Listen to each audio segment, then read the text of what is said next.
Merci beaucoup, Monsieur le Ministre, Mesdames, Messieurs les participants. Engagés, bien sûr, dans les transitions. C'est toujours un plaisir pour moi de partager les connaissances. Je suis scientifique. Je suis aussi donc coprésident du groupe 1 du GIEC, donc le groupe qui s'occupe des sciences physiques du climat. Je vais essayer donc de vous parler un tout petit peu, de dire quelques mots sur le climat, bien sûr, mais les problèmes environnementaux et sociaux ne se limitent pas évidemment au climat.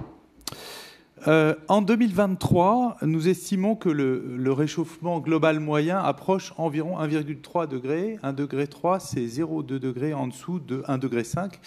Et par conséquent, on estime que ce fameux 1,5 degré qu'on voit dans les accords de Paris sous la forme un petit peu spéciale, qui est que les objectifs mondiaux sur le réchauffement global doivent rester bien en dessous de 2 degrés et, si possible, atteindre 1,5 degré. Eh bien, ce 1,5 degré va être probablement franchi dès le début des années 2030. Donc, cette échéance s'approche et cette année, on verra peut-être, comme l'année prochaine, ce 1,5 degré dépassé temporairement sur une année ou deux du fait du phénomène El Niño qui s'ajoute au changement climatique. Le rythme actuel du réchauffement climatique est de 0,2 degré par décennie, 0,2 degré par décennie, pendant laquelle plus de 400 gigatonnes de CO2 sont émises. Durant les 10 minutes pendant lesquelles je vais parler, environ un demi-million de tonnes de CO2 seront émises, dont environ 90% provenant de la combustion de carburants fossiles. Le réchauffement climatique va très très vite. Globalement, un extrême de chaleur qu'on estime de période de retour de 10 ans, 20 ans, voilà, quelque chose d'assez rare.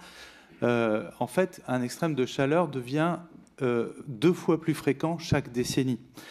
C'est-à-dire que le climat d'il y a 10 ans, en 2014, est déjà très différent du climat d'aujourd'hui. Plutôt, le climat d'aujourd'hui est très différent du climat d'il y a 10 ans.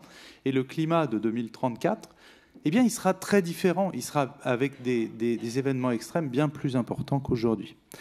On le voit tous les jours maintenant, pratiquement. Là, récemment, les sécheresses qui occasionnent des risques de feu extrêmement importants dans l'Ouest américain, mais aussi avec des feux, d'ailleurs, dans le reste, mais aussi sur les régions méditerranéennes. Ce sont les 2 régions les plus exposées à l'heure actuelle au réchauffement climatique via les sécheresses, mais aussi via les pluies intenses qui génèrent inondations en tout genre dans les villes, autour des rivières et aussi le long des côtes.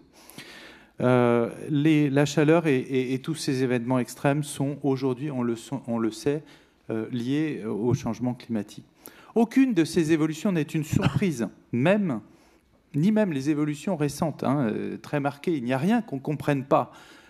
Tout ça a été projeté déjà dès les années 70, 80 et au travers des différents rapports du GIEC.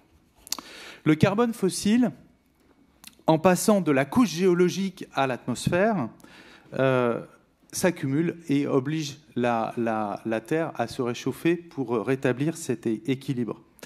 C'est un processus irréversible et malgré tout, on peut le stabiliser. Et si on imagine pouvoir l'inverser un jour, c'est une illusion pratiquement, parce que le prix en sera extrêmement cher. La preuve en est que si on veut récupérer 0,2 de degré, il faudrait enlever de l'atmosphère une décennie d'émissions de gaz à effet de serre. C'est énorme. C'est pour ça que les rapports du GIEC concluent finalement que la seule solution pour respecter les accords de Paris, c'est une réduction très rapide et massive des émissions de gaz à effet de serre, sans attendre. Les infrastructures d'extraction et de transformation des énergies fossiles, des carburants fossiles, utilisés dans le mode opérateur actuel et sans abattement supplémentaire, si on les poursuit jusqu'à la fin de leur exploitation, nous font déjà dépasser les 1,5 degré et menacent le 2 degrés. C'est un signal fort, je pense, pour les investissements pour réaliser cette déviation vers les énergies bas carbone, renouvelables et nucléaires. Les politiques climatiques actuellement implémentées permettent d'éviter quelques gigatonnes actuellement. C'est un début encourageant, mais cela est loin de suffire pour stabiliser le climat. Elles conduisent à un réchauffement d'environ 3 degrés globalement, ce qui veut dire à peu près 4 degrés en France. Pour stabiliser réellement le climat, une transition est nécessaire. Les entreprises ont un rôle clé, puisque les entreprises sont les acteurs pérennes devant disposer d'une vision de long terme et de politiques soutenues, notamment pour leurs investissements. Les politiques publiques ont aussi un rôle majeur à jouer, bien sûr, mais la finance publique ne suffira pas à réaliser la transition. Tout ce que je vous dis, c'est dans les rapports du GIEC. Pourtant, les rapports du GIEC le disent, le capital global nécessaire pour la transition est actuellement disponible dans le monde. Mais les besoins de financement pour réaliser cette transition sont estimés à inférieurs d'environ un facteur 3 à 6 de ce qu'ils sont actuellement. Ils sont inférieurs ils devraient être supérieurs d'un facteur 3 à 6 de ce qu'ils sont actuellement. La finance n'est pas non plus la seule condition. L'accès à la finance, bien sûr, est essentiel, mais ce n'est pas la seule condition. Une transition ne pourra pas fonctionner si elle n'est pas vécue comme juste, équitable au niveau international, comme au niveau national, comme au sein des entreprises et comme entre les entreprises. Les pays en développement ont contribué très peu aux émissions et au changement climatique actuel et subissent des conséquences dramatiques aujourd'hui et demandent des financements pour avoir une transition qui puisse fonctionner dans leur pays. Donc, la transition équitable, c'est aussi dans ce domaine que les entreprises ont une responsabilité. On me demande, notamment sur le volet social et sur la question de l'équité. On me demande souvent quels sont les sacrifices qu'il faut faire pour faire cette transition. Moi, je réponds que la transition ne génère pas de sacrifices à faire. Elle demande une attention un petit peu de tous les moments. Car finalement, chaque décision qu'on prend, chaque arbitrage, on en prend tous au niveau individuel comme au niveau professionnel, comporte à la fois un certain nombre d'éléments, des éléments économiques, mais aussi de savoir si on choisit tel ou tel mode de déplacement ou autre.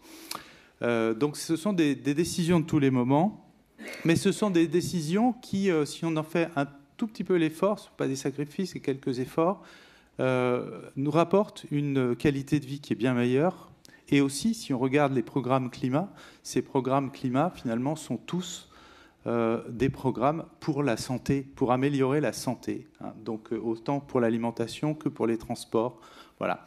De nombreuses opportunités vont se présenter pour les entreprises dans différents secteurs, notamment l'énergie, bien sûr, mais aussi les transports et d'autres secteurs. Il faut les saisir. Voilà, donc c'est mon message de fin. Merci beaucoup.